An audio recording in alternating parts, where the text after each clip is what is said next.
Good morning, everyone. We are continuing here in the halachas of Sukkah.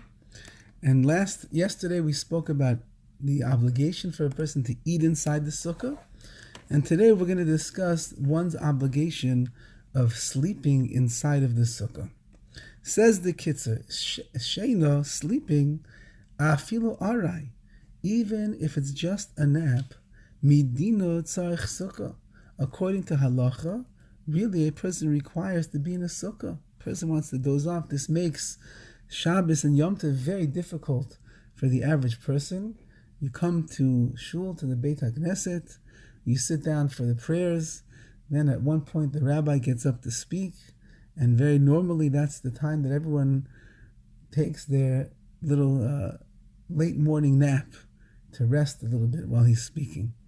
Person can't do that. The Ben Ish Chai even writes that if you find a person that's falling asleep outside of the sukkah, you're obligated to wake them up because we don't want to lose out on this great mitzvah. This is the practice of those that are meticulous and scrupulous with mitzvahs. Even a little nap, a person doesn't take outside of the sukkah. That's the way that people that are careful and scrupulous with their mitzvahs, that's the way that they conduct themselves. However, nowadays, if you look around the world, you'll see that many people are lenient and not accustomed to sleeping in the sukkah. They're very lenient in regarding the sleeping in the sukkah. Our sages have written many reasons and many rationalities why this is. In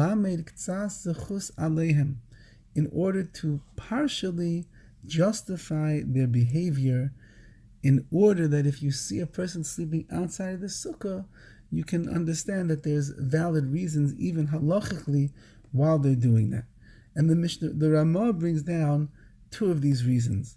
Number one, again, us living in Los Angeles, difficult to hear this reason of the Ramah, but anyone that's listening on the East Coast and knows the rainy weather and the cold that's been there, so he writes the following: it's often very cold in the sukkah, and when it's so cold in the sukkah, it causes tsar, it causes distress to a person, and we know the halach is that a mitzdayer is patur min sukkah, someone that is in distress, the sukkah is bothering them, so they're exempt from being in the sukkah.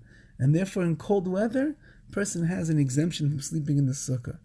And number two, since that the mitzvah of sukkah is teishvu kein tedura, that you have to live in the sukkah, the way that you live in your house all year long, someone who's married, how does he normally sleep in his house? He sleeps in the same room with his wife. And therefore, if you can't sleep in the sukkah with your wife, either it's not modest enough, or there's not enough room that's in there, or your boys have more of an obligation to be sleeping in there, and there's not enough room for your wife, whatever the reason might be.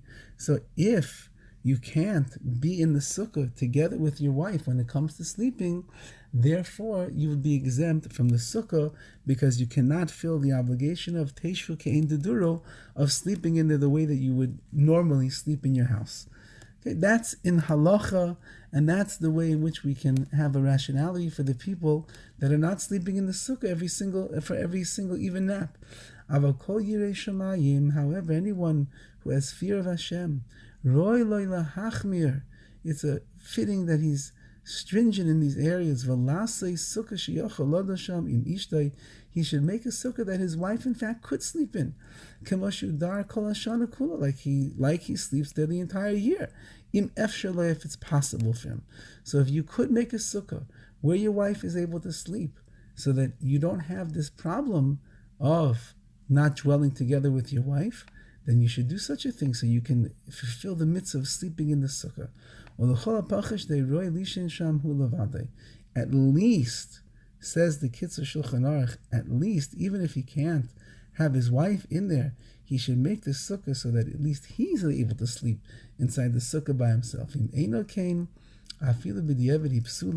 Because if the sukkah doesn't fulfill that criteria, that at least it's large enough for him to be able to sleep in there, then in fact the sukkah is possible, the sukkah is going to be invalid.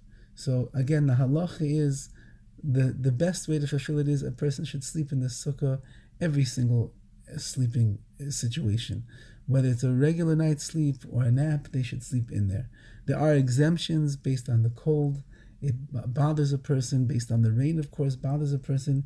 Here in Los Angeles, if it gets too hot and a person can't handle the oppressive heat, that also bothers a person, they would be exempt.